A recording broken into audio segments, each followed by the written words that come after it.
Hello, and my name is Pete Rushmer, and I'm your host today of a Half Dozen Things podcast. A Half Dozen Things is a podcast for business owners just like you. Whether you're an underdog hungry for success, or you're already smashing it but want to continue to level up, we are here each week for you to get insight and learning from the very best in the business. No fluff, no BS, and no self-proclaimed gurus talking about how easy business or life is. I was really pleased to have Luke Vernon join me today on the podcast. What an absolutely inspirational man he is. He survived a horror traffic accident recently, and he's still waiting for his license to come back from the DVLA. He shares some amazing insights about that journey. He's also a YouTuber with over 17,000 subscribers, where he says he's an infamous weirdo gay trucker videoing his travels around Europe. He also shares videos of cooking and various other things that he gets up to. So please do enjoy today's podcast and hope you enjoy it. So I think, the red light's rolling, and I've just had a lovely lady tell me we're recording. I'm joined today I'm joined today by Luke Vernon. Luke, absolutely delighted to have you join me today. I've followed Luke's work for the last 2 or 3 years in reality, since I started my business at Flagship, and I think Luke's been, I initially caught up with you on Twitter. I think I was sort of following you on Twitter and some of your work and reading your blogs. And it's kind of catapulted from there. I don't really know, because you feel omnipresent, to be honest. So Twitter and the blog, and then you've got quite a popular YouTube channel as well, haven't you? So there's lots of stuff. Yeah, Facebook too. So absolutely fantastic to have you on the show today, and I really do appreciate it. And you've got some amazing stories to tell.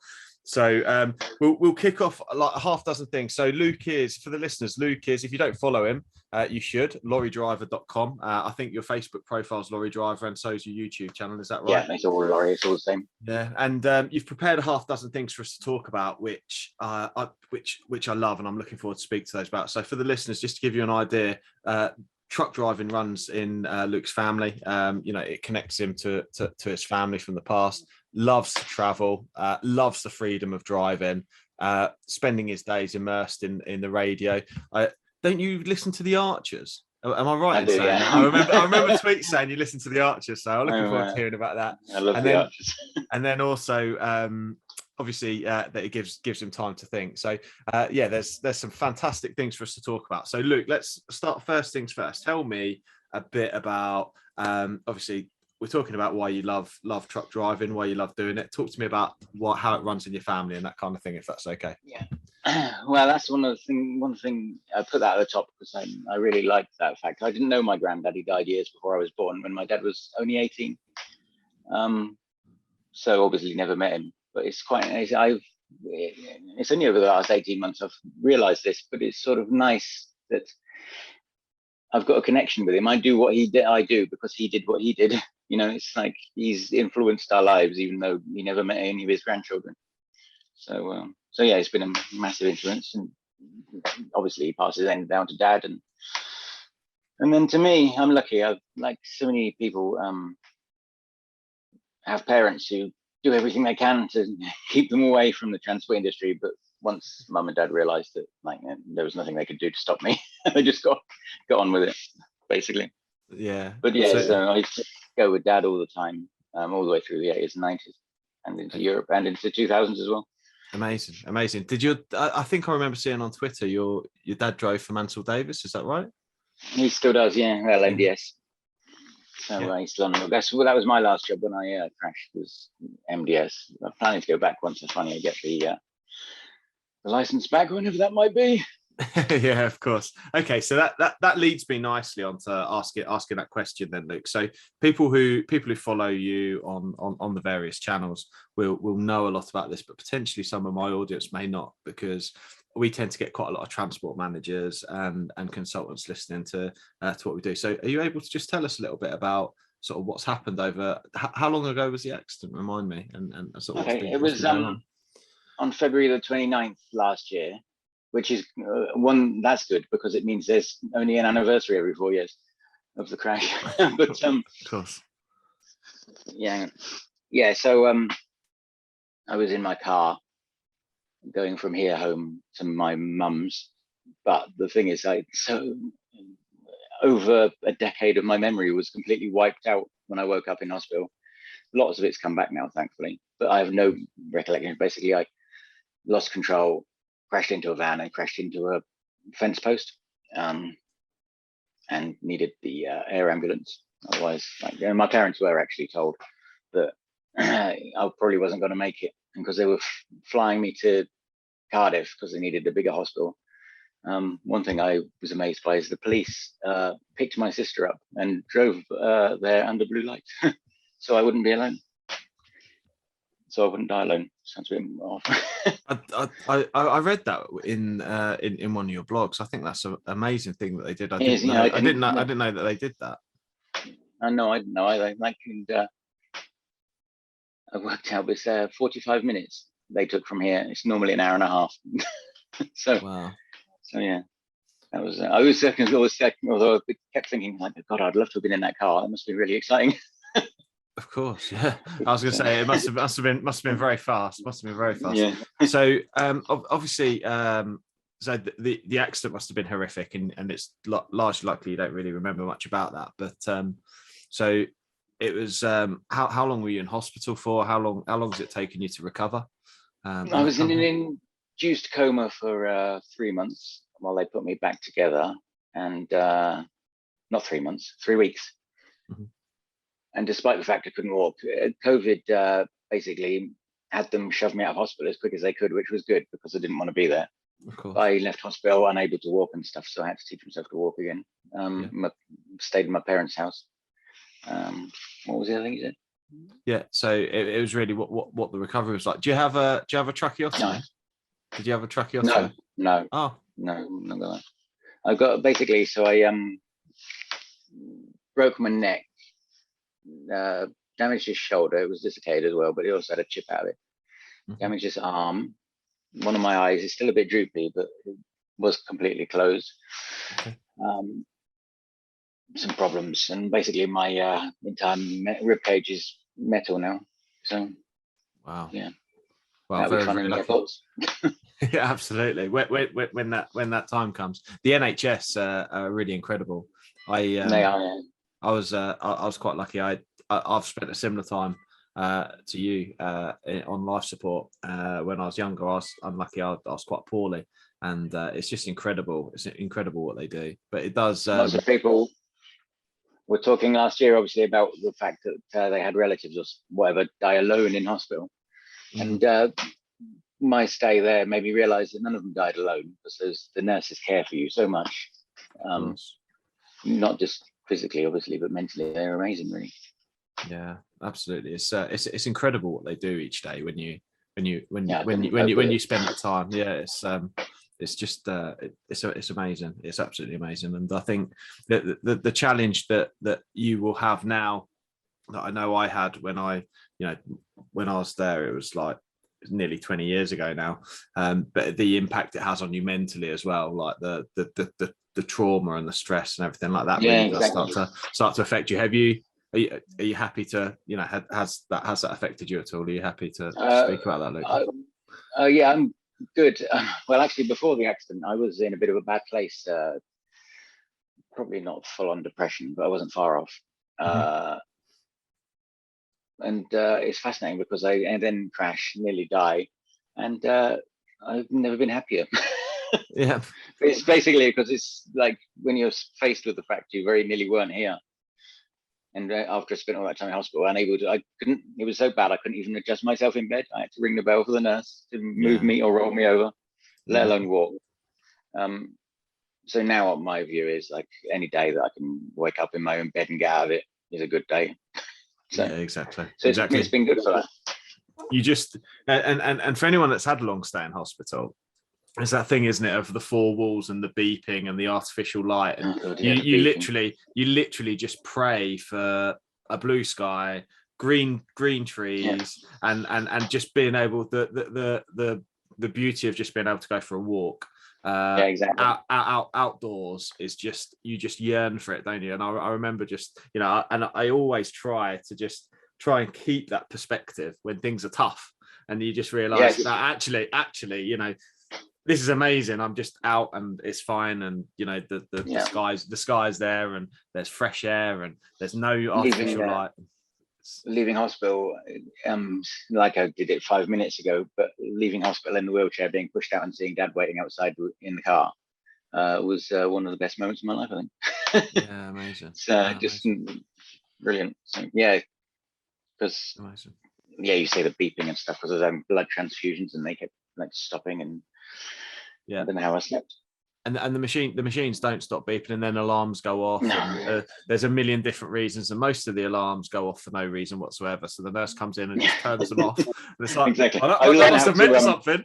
Yeah, I watched them, and I ended up doing it myself in the end. If it started being, it's like, I'll cancel that. So yeah, amazing. Probably a bit reckless. Okay, so tell me, obviously we're now how far since then? 18 months, over 18 months now. Since February last year. Since that instant. And you are still struggling to get your license back. So basically, I didn't realize this was the case, but a lot of people mentioned they're much more serious about this since the Glasgow bin lorry incident. They revoked the license based on the fact that I was unconscious when the paramedics arrived. So they couldn't, because I don't think I regained consciousness for the 3 weeks I was in the induced coma then. So, but yeah, that's the reason it was revoked. But theoretically, it should be easy to get it back. I sent in my application earlier this year, and just nothing happens. It's been months and months. It was something like 11 weeks before I got the first letter, and that was saying, we're going to have to speak to your doctor. Then a few weeks before, they sent me another letter saying, can you sign this to authorize us to speak to your doctor? And then, what was the other one? Oh yeah, you need to do a medical and go and see, we need a statement from your doctor. And then they sent me the same letter again 5 weeks later. It's been like 8 months, 7, 8 months now. And it's absolutely, but what's worse, I don't know if it's worse or it's better, is the fact that I get overwhelmed with messages from people having the same problems. So DVLA are a disgrace, frankly. It's like they just, and I put a video the other day, didn't I? They're destroying my life. And I don't mean that in a sort of, I'm not depressed or anything, but they are though. My finances are completely imploded. I could have been working 7 months by now. I could have had everything back up to date, everything sorted out. Mm-hmm. But you can't ever get through on the bloody phone lines. That's just, you never get to speak to anybody.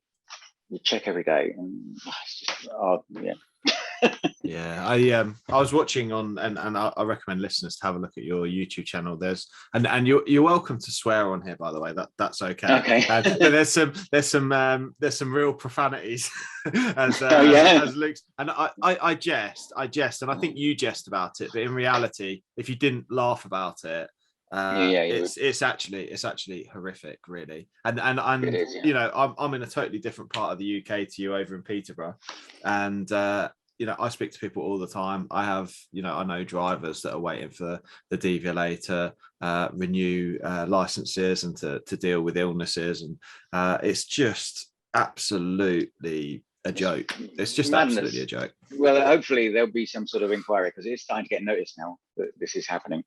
But also it dawned on me that it's sort of madness, the fact that there's one pile. So I send my application in, and might be on top of a granny who goes to the shop once a week in a car. Do you know what I mean? It's like, you should have like different tracks. Like if you rely on it for your work, you should have a fast track, basically. Yeah, common sense, really. Absolutely, and particularly we're crying out vocational drivers and what have you as a country. It is almost laughable, isn't it, that essentially yours is in with that person who might only do 1,000 miles a year just to the local shops and back to get their shopping. Obviously that's important, and I'm not of course, everybody's it's just obviously everybody has the right to drive, but it's when your whole life is hinging on it, it's a bit different. Yeah, absolutely. Okay, so thank you for sharing that, Luke. And with sort of the second area, you say that the second area of why you love being a lorry driver is the solitary side of it. So some people might struggle with that. What is it you love about being on your own? I always have loved it. It's funny because you see, like say, some people would struggle with it. My mum always worries about me because I'm home alone, and I keep having to tell her like I'm happiest on my own. I'm quite happy sitting in my house on my own, because lots of people would imagine that's quite a miserable existence. But no, I've always loved it. That's why I love the job so much. Just sit there on your own, doing your own thing, eating at the level you want it to be. And sounds so. I just think it's possibly something that you just are, isn't it? Some people need to be with somebody, and others don't. So.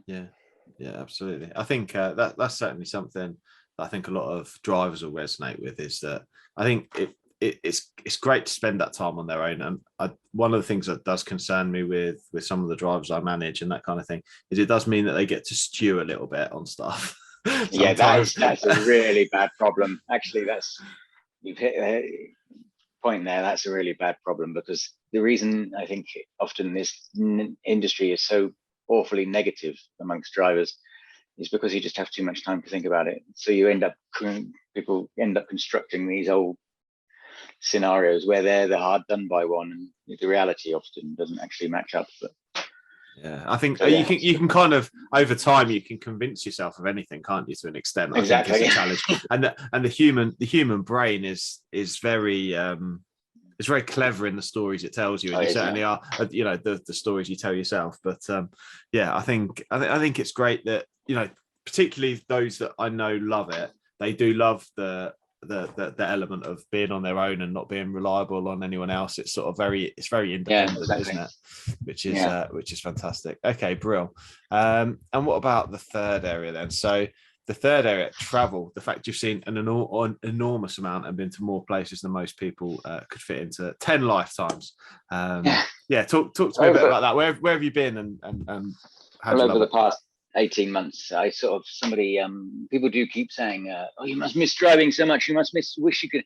And it's like, I thought about it more, and it's like, I don't love driving. I drive because it allows me to travel. I'm not one of the driver who loves it. If somebody offered me another job like traveling, I'd happily take it. So yeah, that's but yeah, it's taken me all over the place, Europe wise. I think it's like 20 countries now. Amazing. But yeah, and that's what the best thing about it also is the fact you see countries for what they are. So while most people who go on holiday won't ever see the real country they're in, because you just don't often when you're a tourist. Like, as a lorry driver, you're there living normal life with everybody else, you know. Yeah, I think I totally resonate with that, Luke. I was fortunate enough to travel to Dubai not long before the pandemic struck, and it was a belated honeymoon for my wife and I. And my wife's sister works for Emirates, and we were able to get out there fairly cost effectively. And Dubai is amazing because there's this facade that's the travel industry there. And one of the evenings I said to Neil, who is Sarah's partner, I said, I'd like to see real Dubai. Where do all these taxi drivers live? Because I'll tell you what, they don't live where we are now, because it's like £10 for a can of Coke or whatever it is. It's just ridiculous. So where are the taxi drivers eating? You know, where are they going out? So we went sort of back Dubai, and we went to a curry house, and you know, it was incredible. So different to what people would normally anticipate. And like you say, exactly. Europe's largely the same. The tourist industry is like a facade, isn't it, for what's really going on behind it. There's so much below it, and it's so that's just having a constant moving picture outside. Like, I get to look out windows for a living. Like, you can't ask for much more than that. Yeah, absolutely. What's your favorite place that you've traveled to? Is there anywhere that sort of sticks out for you? I've enjoyed them all. I used to enjoy doing Greece a lot, actually, because you drive down to Ancona in Italy, and then you'll be a 24-hour boat. You often get drivers harping on about the old days when people used to meet up and truck stops were full, but that was sort of a little taste of that, because you socialise, because there's a lot of other British and Irish drivers on the ferry down. And then you go to Harris truck stop, which is Oh, yeah. Which is a bit legendary. Because obviously in Greece with a different alphabet, it can be taxing to find places. But if you go to Harry's truck stop, he'll take him your CMRs. He will tell you where everything is. Oh, amazing. So yeah, it's like I like Greece because it's sort of like the old days, if you like. Excellent. Yeah, fantastic. I like going to Greece on holiday, to be fair. It's pretty good. Awesome. Okay, cool. So love traveling. So the next one is about the element of freedom. So you've put that you enjoy the variety in the different jobs that you're able to do, and this is something that's I find particularly I enjoy about the sector, because it's so far reaching, isn't it? You can be doing, whilst being a driver and having HGVs and whatever, the different operations are vast, aren't they, that we can deal with. So yeah, talk to me a bit more about those. What sort of different jobs have you been doing? So as you say, freedom. The thing I love the most is the fact that you can chop and change jobs so easily. It's even more these days. Like, I won't tolerate any shit from officers. Talk to me like an adult, and I'll talk to you like you're an adult. So if there's a problem. And I remember one time I was at HSF, and this young lad in the office phoned me up to really have a go at me because I didn't text him, and I hadn't been noticing by the end of the day. And I finished that Friday in Coventry, loaded up my car, and drove to Ireland and started with Virginia. But so that's it's just the freedom to be able to do what you want. So none of it is actually that hard, is it? Like, my dream job, I always say to people, as a lorry driver, I'm lucky because it's not like it was an actor or astronaut or something. My dream job was driving a lorry, which isn't exactly hard to obtain. But freedom. Amazing.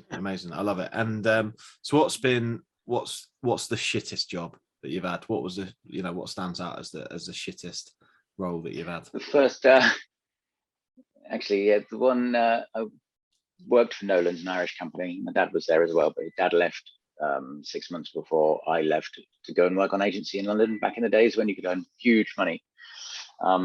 Huge money, because they double shift you and stuff. Like, it was, none of it was illegal, but and none of it was legal. But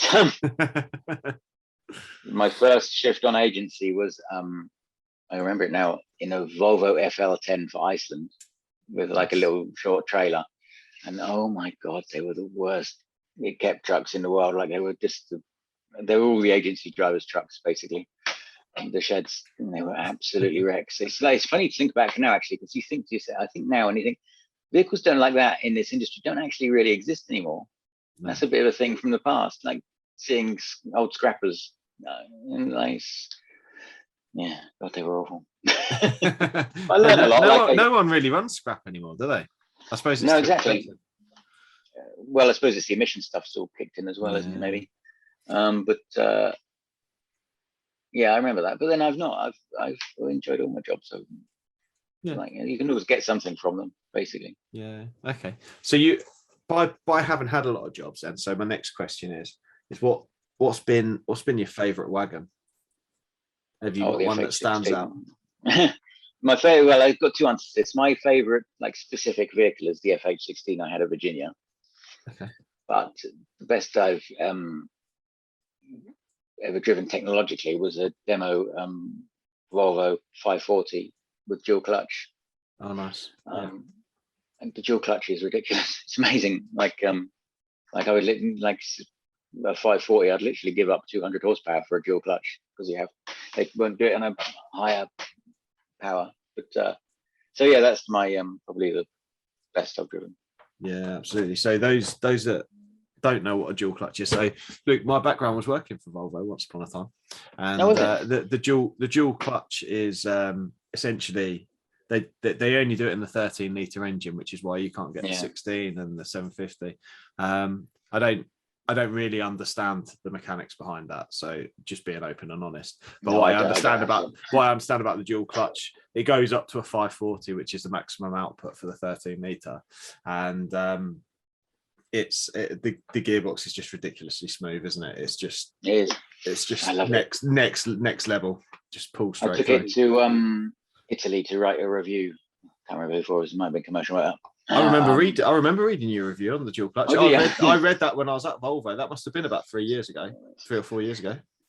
It blew me away because obviously being Volvo, it had all the gadgets, which often you don't get in. Of course, yeah. You get like a few, but not all of them. And the whole adaptive cruise control, the dual clutch, and the iShift makes you sort of almost feel like you don't need to be there. It's just it literally went up and down the Alps on the limiter, on cruise control, because it slows you down as well, obviously, to set speeds and stuff. Like it just set cruise at the bottom of the Alps and it'll go over. You won't really have to touch the pedals. It's bonkers, because a lot of people talk about how autonomous trucks, they're never going to come. It can't do this. It can't do that. And I used to think that. And then I drove that truck and I thought, autonomy is a lot closer than we realize, So yeah, no, they're pretty. The adaptive cruise, and you've also got the dynamic steering they'll have put on it as well. Oh yeah, that's right. It's just incredible technology. It is incredible technology, and I think you it's more like being a pilot at that point, isn't it? Yeah. Essentially, you're just keeping in control. Okay, brilliant. I'd go in the electric ones. That's really interesting. Yeah, I think electric's going to be. We're sort of in quite an exciting position where there's going to be a huge advancement of vehicles over the next 20 years, which is just going to be. I think it's just going to be mind blowing and incredible for us to be able to witness. Really, I think. Yeah. I find it funny how many people are anti-electric though. It's like they like, why do you concern yourself so much with what powers it? Like, I don't understand that. Yeah, absolutely. I think attachment to diesel. Yeah, people are very attached to combustion engines, aren't they? I don't know why. That was me. Yeah, I think so. My sort of default position on it all is I like progress, so I like development. I like seeing evolution over time. But at the same time, I think it's difficult, isn't it? Because when I look at what we're going to lose over time, I think, particularly when I look at cars and I look at like old Jaguars and old Ferraris and there's an argument. Petrol engine, you just think like, you're not going to hear that sing. You're not going to hear that sing of a, it's emotional, isn't it?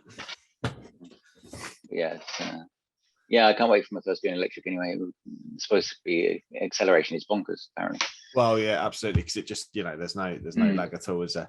Okay, amazing. So tell me a bit about your fifth area, which is spending your days immersed in the radio, music, or audiobooks. Oh yeah, that's brilliant, because like I found out recently, I almost certainly suffer from ADHD.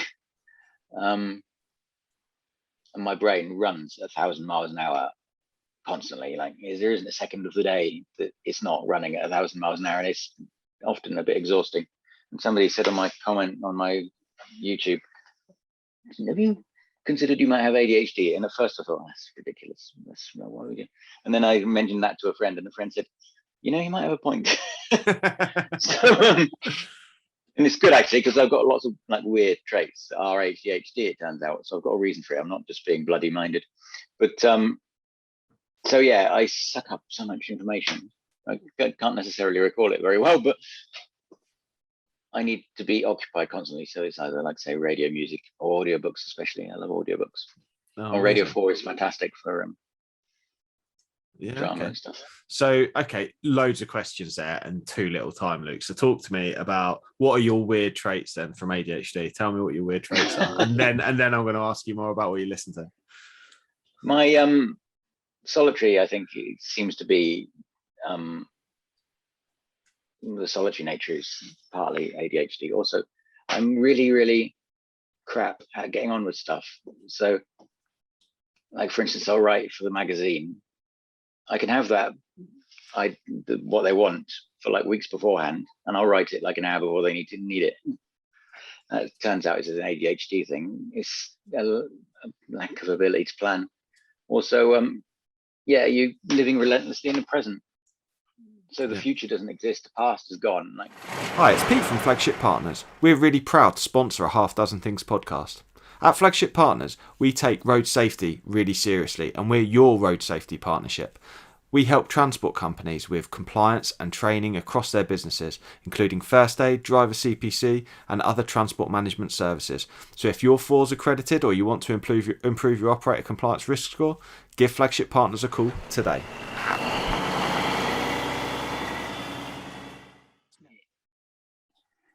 I just, it's partly why I'm skinned. I never, but yeah, there's never anything for somebody who suffers ADHD. There is never anything apart from the minute you're in. Okay. Which that's one thing that I was pleased it explained for me, because I've thought that way a long time. Like, I don't look forward to stuff. Like, Okay. it just happens. Like, it happens, stuff like that. Yeah. But like, on a similar vein, I don't actually miss anything either, because like, it's done now. I see. Yeah, no, fascinating. I think, well, I can't imagine what it'd be like. So I have this issue where I always live in the future, which is kind of like the opposite. Yeah. I have this challenge of struggling to be present in what I'm doing, and I always think about what's coming later and what's coming later in the day and that kind of thing. But I guess that I'm always optimistic, which means, you know, I'm always going to be positive. But I struggle to stay in the now. I think that's one of my challenges, which is kind of the opposite, isn't it? I guess. But I don't dwell on the past though either. The past is gone. The past is gone. So I think there's people that do live in the past though, particularly a lot of the time when they drive wagons too. Yeah, I actually, because a lot of these old boys live in the past, but I actually feel sorry for them, because like, they're clearly harking back to days when they were much happier, you know, things they've done. Because I've come to the realization, I don't think you can have any influence over, you know, so your outlook in that respect is possibly one. Like, it's just what you are. Yeah, there's nothing you can change about it. Like, there's nothing I could change about my mentality, much as I might want to. But... yeah, no, I totally get that. I think that there's so much involved in just the makeup of how you are, isn't there? I think there's certain traits you can change, but if that's how you are, living in the present and enjoying the now, that's, you know, that's how it's going to be, and you're going to have to work really hard to try and fight that, or you just embrace it and deal with it, I guess, is the other option. Okay, cool. So obviously you like listening to audiobooks and the radio. You said Radio 4. What's your top audiobooks for drivers? One I always like, because he reads them himself, is any Michael Palin ones, travel ones. Okay. They're really good. But then also, because I have these weird, that was it, obsessions. That's the thing that caused my friend to realize, like, I probably had ADHD, because I have obsessions. I'm either absolutely, totally, completely obsessed with something, or I'm not interested at all. There's nothing in between. And my friend, like, finds it exasperating sometimes when I latch onto a new thing. But yeah, where was I going with that? See, I've lost my... You were going to tell me about books other than Michael Palin that you liked. Oh, I see. Yeah. So I like a lot of history books and stuff like that. Learning, so that I have the obsessions. Like, some of my weird obsessions is I'm a bit obsessed with the Balkans. Don't ask me why. It's a fascinating area. What else? But yeah, mostly it's places.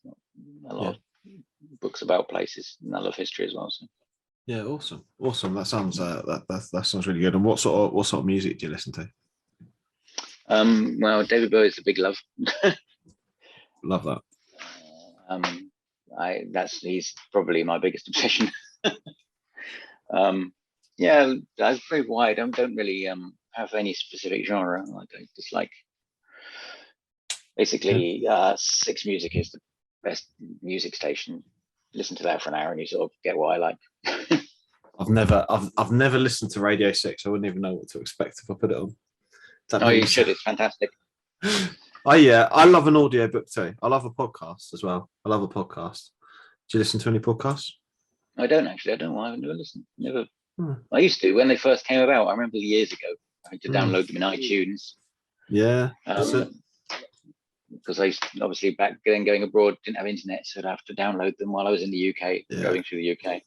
So I had lots to listen to on my trips. But, pre-download them, yeah. So I love podcasts. I listen to like business podcasts. Rob Moore is a good one. I tell you who I really, really like is Stephen Bartlett. I don't know if you'd have heard of Stephen Bartlett. The name rings a bell. Anyone listening, he is so he's just about to become the youngest dragon on Dragon's Den.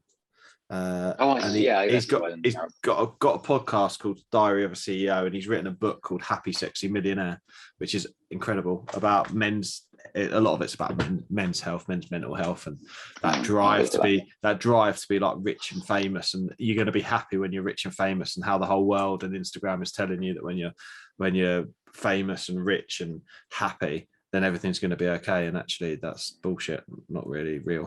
I think I think we're going to head for it's going to be fascinating, because going into the future, because a lot of people, young people, might often have massive audiences, but they've got I think they're going to find the whole aging thing quite difficult in some ways, because often, a lot of the time, if people follow you because you're hot or whatever, like, it's all going to fall off the cliff pretty rapidly. So then I don't know, like, how it's been interesting to see how people cope with that. And actually that's absolutely. Do you know what? It's fascinating that you mentioned that, because I thought that about, back in the day when I was growing up, the way that women got guys to look at them when they were hot or what have you would be they'd work as like models, or there was no Instagram, there was no Facebook, there was no followers or anything like that. Like if people wanted to go and look at women, they'd probably go to the local strip club or whatever, right? But those women who work in the strip club probably had a shelf life. And I know this sounds like, and I don't genuinely mean this with the utmost respect, but essentially there's a shelf life, right? It's a bit like a career. It's like a career as a footballer. Mid 30s, that's it. You're done as a footballer.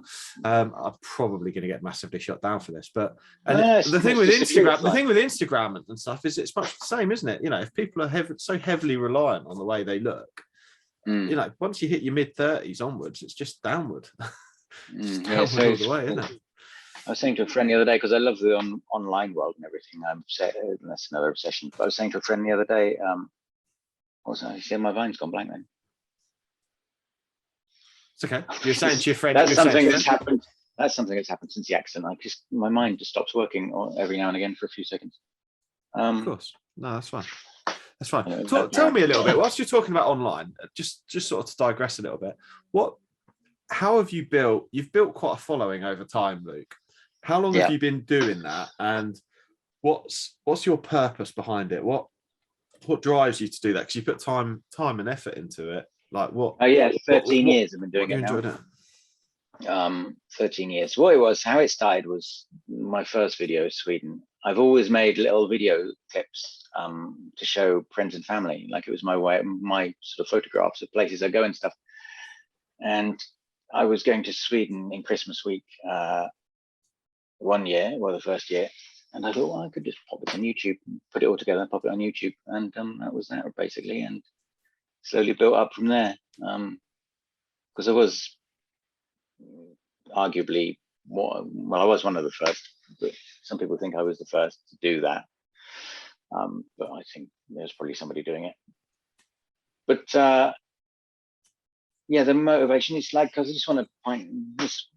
It's a good job, like portray it in a good light. It's like, I know it's very negative at the moment, but if you want to like the job, you can like the job. And I just want to show basically a side of the industry and stuff that or even just society that most people don't realize. Of course. And it's great insights from it as well. Do you enjoy writing as well as filming? Because I first picked up. I've never really been a big YouTube watcher. I picked up from your blog originally, like through Twitter, that you'd share articles and things that were interesting. So do you enjoy writing more than doing videos, or either? Probably about the same, I think. Mm-hmm. Okay.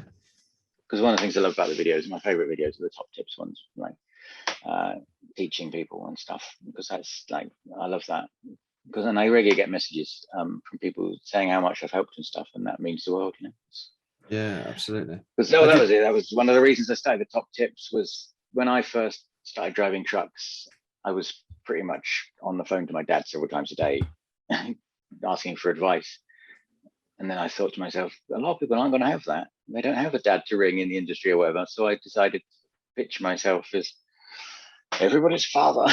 But no, yeah, like be there to answer questions, because a lot of young drivers, there's a very anti-young attitude in this industry. All the old boys just bitch and moan about young drivers. Ink isn't driving your license and all that bullshit. But yeah, see, my brain's gone blank. It's okay. It's okay. I think So I was trying. I want to do, like, for young drivers who are just coming into the industry, they won't have a dad, but they also often they would feel stupid. Like, you going in, takes a lot of nerve to go into a room with a load of very experienced drivers, you know, when you're a young lad. So I just wanted to be able to teach them and answer their questions, like, that they often think is stupid and would be embarrassed to ask, but they aren't. They can ask me. So. Yeah, I think that's fantastic that you've offered that accessibility to drivers, because, you know, my experience, it's a very challenging industry for young people to come into.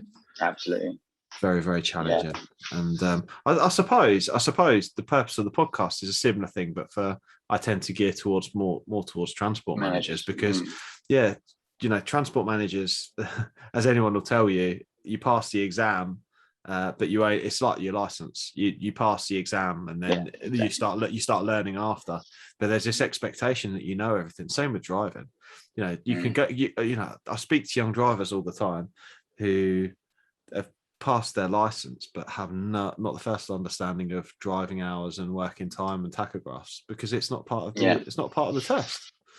You know, and it's much the same with transport managers. And, you know, it's one thing passing the exam. I did a random, you know, you said top tips. I got some amazing feedback that just filled me up and was like, that's why I do this. Yeah, exactly. I spoke to someone the other day. I just randomly, I was like, you know, in the Facebook groups, you see people having a bitch and a moan about stuff. Yeah. Sometimes you see like these common threads, and I saw these common threads. People were moaning that as transport managers, that people weren't listening to them, whether it be the business owners or whether it be the drivers or whoever it may be, but the people weren't listening to them. And I was like, well, that's an influence issue. For whatever reason, you're struggling to get people to understand what you're trying to tell them. So I did a six tips on building influence, and I got inundated with messages about how useful that was. I hadn't even thought that I needed that. You know, and it was just about listening to it. Essentially, it was just, you know, to me, it just sounds like quite basic. Like, I'm telling people to listen to others, to empathize with them, understand what they're doing, you know, all the sort of stuff that, you know, sometimes people will think is quite basic, but actually, you know, it can be helpful, can't it, when you're a listening ear or trying to be helpful, rather than just shooting people down all the time. I think that's that's because that's my pet. That's one of my massive pet hates. Like I said, the shooting young drivers down constantly. It's like these old bollocks don't have the any idea of the impact that can have on a young driver when you talk down to them like that. It's anyway. Let's not get angry. No. Yes, a lot of the attitude, it really gets on my tits. Yeah. Have you experienced it firsthand as well? Have you, and particularly, you know, with sort of as you've sort of grown up in the industry, have you experienced negative attitudes to yourself and the way you are as well? Yeah, it's surprisingly little, actually. But then I think this might be partly because I'm just quite full of myself. No, I was gonna say something brash. I suppose it's because I don't really get affected by stuff like that. It's like with the on YouTube, I get one of the only people that criticize me, and they do it on Trucknet as well and YouTube, calling me attention seeker and stuff, and trying to have a go at me. And I turned around because I thought about it once, and I thought, but I am like you're not. That shouldn't be an insult. You start owning that as like attention seeking. Like, if you stopped attention seekers, the world would be very boring. Like, your TV would go quiet, your cinema would go quiet, your music would stop playing. So yeah, that's one of the things. Absolutely right. There'd be no arts. There'd be no arts without people comfortable with attention. I think it's just new for people, in certain sectors, I suppose, to have people who are open to being, occasionally people have a go at me as being like full of myself and stuff and thinking I know it all, which is ridiculous, really, because like I see it just ridiculous. She's gone blank again. It's fine. I was going to tell people your YouTube handle. I love your YouTube handle. Howdy doodle. My name is Luke. And how do I pronounce this? Consigliere? Oh, consigliere. I can't even pronounce it. Consigliere. Consigliere is like Bertie. I'm an infamous weirdo gay trucker. Video my travels around Europe. I love it. Exactly. Yeah, like people try and have a go. No, that's what I was going to say on track now. But I'm lucky. I've had very little overall, really. Good. But then I stopped to think a little while ago. And it's like, why are you having a go at somebody who only likes entertaining people, as if that's a bad thing? So that's what makes me happy. I just like making stuff that people enjoy. Yeah, and I think the other thing is so bad about that. It doesn't. The thing is, and in my opinion, what I can tell is it doesn't come from a place of self-promotion. It comes from a place of wanting to help other people, and you enjoy doing it. Yeah, exactly. You do it. And that's something different, isn't it, than going, I need attention. That's totally different thing. It's a bit like people, if they would say about the podcast, this comes from a place of I enjoy helping people, and I love chatting. I love chatting random shit to people, new people all the time, and it gives me a good reason to do it. Okay, Brill. So just finally, your sixth and half dozen thing is time to think. Your mind runs constantly at breakneck speed, and driving gives you the freedom to think and often spend all day not listening to anything and just thinking. So we've kind of covered that, I suppose, because you've already said that you like to sit and think. But those they were some of my favorite days when I've been driving, like France especially, because driving in France is a dream, because it's just no traffic. But that's like a dream day for me, just riding through France. Maybe you start in Reims, because you can get from Holyhead to Reims and then go from Reims down if you're going to Italy. Just sit there in silence, especially when the sun's out, and just thinking. It's brilliant. Beautiful. Okay, cool. Finally, tell me about Bertie. What is Bertie? Why Bertie? Bertie, completely by chance, that was. So I lived in a lorry full time for over a decade, and my dad, when he worked for the same company, would often meet me with my post, because I used my parents' address. And I saw him on Amazon once, and I thought, because I've always loved Lego ever since I was a kid, like most kids. So Dad brought me him one day with my post. There's your Lego head, and the intention was just to use it as storage and stuff. But I was filming a video at the same time, and I plonked him on the dash just to stay there, and that was that then. Because I've always been one of those idiots that does stupid voices for things, and that's where it began. So love that. Completely by chance. None of it was planned. Do you chat to Bertie? I'll have to say yes. No. But, he's been overall. He's been fantastic, because he's the complete opposite of me, if you like. It's weird, talking about him as if he's real now, but characters do become real, don't they? Because I get people asking all the time, "How's Bertie?" or they'll say something about pork chops and stuff. You'll be amazed how many people actually greet me and Bertie, which is amazing. Nice, really. Yeah, no, fantastic. Luke, I really appreciate you taking some time out to chat to me. It's been really, really great. So thank you very much. Really, I think I've got one final question, which I think is sort of quite poignant with the conversation we have had, and that is, what can we do as an industry to improve prospects for young people and the desire from young people to come and join us? Because that's something we're both quite passionate about. Yeah. it's sort of difficult. There's sort of not really one answer, is there? A lot of drivers now seem to think they solve the driver shortage by getting rid of the driver CPC, when I think that is the exact opposite of what we need to do. It needs to be made a lot, well, not a lot harder, but harder. It needs to be tested. That is one way I think you'll get people more into the industry, is if you start making it and recognizing it as like a proper trade, like a plumber or a builder, a truck driver, you know. And I know it's not like as technical, but do apprenticeships, CPC, stuff like that. Like start pitching it. Like currently it's a job that most people don't want, because we also need to move away from most of society, mostly because the drivers who do it are the loudest, seem to think driving a lorry involves being away all week and sleeping in a lorry, when in reality now I probably think more drivers don't sleep in a lorry than do. Tramping is probably a minority, so we need to like show that actually you can have a perfectly good home life and drive a lorry. Like I've had periods like that. I lived in Bristol and I worked for a subby doing Tesco work, and most of that was like 8 to 12 hours a day. And so that's, yeah, it needs to be shown as a professional, a proper profession, and a job that can fit in your life, you know.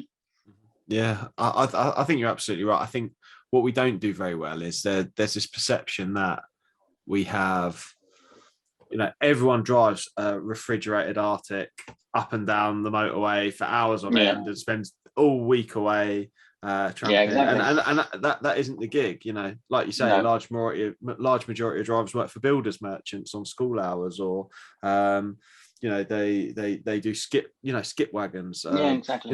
You know, there's so much. I know they're both sort of particularly class 2 work, but nonetheless, you know, there's a vast majority of work out there for people who you know, want to get out and about and see the UK, but you know, can really add value to the economy whilst they do it. And there's such a varied. I think this is the thing I love about it, is it's such an in-demand sector that, you know, there's so much variety for people. There's so many good opportunities for people to develop and try their hand at different things. That it's really a shame that we can't get more people in. But you are right. I think there is a lot of people who want to scrap the CPC and bring back the old boys who have let their CPC expire for whatever reason. They may have let their CPC expire, but is that what we want? Is that what we want long term? Exactly. And I say that rhetorically. Is that a long term solution? You know, currently the average. Sorry. Go on. No, I was just going to say the average age at the moment is what, 55. And I think if that was to occur, that's potentially going to push that even higher. And I understand. I know that I'm a young person, and I've grown up in a world where people are CPD'd in every profession. You know, whether you're an accountant, a lawyer, a driver, you know, whatever you do. You know, school teachers have to take their regular CPD. You know, every job has that. So that's the world. Exactly. Yeah. So yes, another my point. Like the thing is, these drivers basically what they're arguing for is being able to pass your test at 18, and then spend the rest of your life without ever any more education, which is like unheard of. Even everybody has ongoing training, like down to shop staff in the supermarket and stuff. Exactly. The whole merchandising a shop has changed hugely in the last 30 years, hasn't it? You know, but, you wouldn't have done that. The same thing, but yeah. Oh yeah, the one thing I say which upsets some people is like, if you're talking about drivers in their 40s or 50s, if they've walked away from the industry because they won't do an hour's training per year, we're better off without them. You know, there's people who refuse to learn or think they know best is not a good thing. And if that's the way they're going to be, then although that's another thing that dawned on me the other day was the fact that you get all these old boys saying, I've been driving for 35 years, no, you can't teach me anything. It's like, I was going to do a video of this actually. It's like, okay, well, why don't you put your money where your mouth is and pass on your knowledge, become a trainer? Because I do want to become a trainer myself in the end, but pass it on. If you want drivers to, young lads to think the way you do, teach them, and they will. Yeah. Let's hope some of them don't, because like they're assholes. But Not the arseholes, the nice guys. Yeah. The nice guys can. We'll count the arseholes out for that. But it's, they just need to put their money where their mouth is and do it. Like, because as it is, it's not really fit for purpose. It's a bit ramshackle, and it could be much better. It could be really, really make it worthwhile having or doing, and that's it. And I hear you there as well, because there will be people listening to this going, "Oh, total BS." They're chatting total BS. The CPC's crap. It's not worthwhile. Well, actually, there was a significant change in the last year, which is you're no longer allowed to retake. You're no longer allowed to retake modules, which I think is a major step forward in making the qualification more respectable. And I think, like my biggest challenge with it as we are a company that carry out training. My biggest challenge with it is 7 hours of anyone's time in a classroom is far too long. You can't even get school children in a classroom for 7 hours. No. Let alone guys who have if you want to drive a wagon for your profession, the last thing you want to do is sit in a classroom for 7 hours. And I think we need to that's what needs reviewing. Training should be like 3 hours, 4 hours at a time, a mixture of practical, not death by PowerPoint. It needs to be hands-on, interactive and worthwhile and valuable. And I think it'd be more widely embraced at that point. I think whoever decided a 7 hour day is a CPC course is, I don't know. Yeah. I don't know. That's my biggest issue with it, because no one wants to sit doing that for 7 hours. That's true. Yeah. But I do really want to start taking them, because I think they could actually, even though it's so nice, make them quite entertaining in the long run if you really put your mind to it. Absolutely. Yeah, absolutely. I think it's a great opportunity. There is a great opportunity, and we certainly love doing our thing training. We one of the things we've done is we tend to do like 3.5 hour sessions instead, and we tend to do 2 3.5 hour sessions, and we do them on something totally different. So one is normally we normally try and do something really interesting alongside something that's maybe a bit more technical. So you've only ever got to do a bit of half a day of technical, and then half a day is a bit more relaxed and potentially a bit more, you can have a bit more group activity, which is a bit more entertaining. Anyway, I digress. Luke, it's been amazing having you on the podcast. Thank you very much for joining me. Great, I really enjoyed it. I've really enjoyed chatting to you, so thank you very much. And if people do want to follow you on different channels, what's the best way to find you? Is it lorrydriver.com and then find the channels from there? Well, actually, the best way to find everything now is my Linktree. So linktree.com and lorrydriver.com, all one word. Amazing. I didn't even know that there's such a thing as Linktree. I'll have to go check it out. Linktree is brilliant because it's got all your links on the one page, or just lorry-driver.com is the other ones. Yeah, amazing. Luke, thank you for joining me. Hope everyone enjoyed it. If you've enjoyed it, please do share it, and see you all again soon. I really hope you loved today's episode, and if you did, please make sure you subscribe and listen out for future episodes too. Please do share it across your social media channels. We hope to reach more and help more people. If you want to find out more about me, my name's Pete Rushmer. You'll find me across any social media channel and my business, Flagship Partners, and we're your partners in success across your business. Thank you. See you again soon.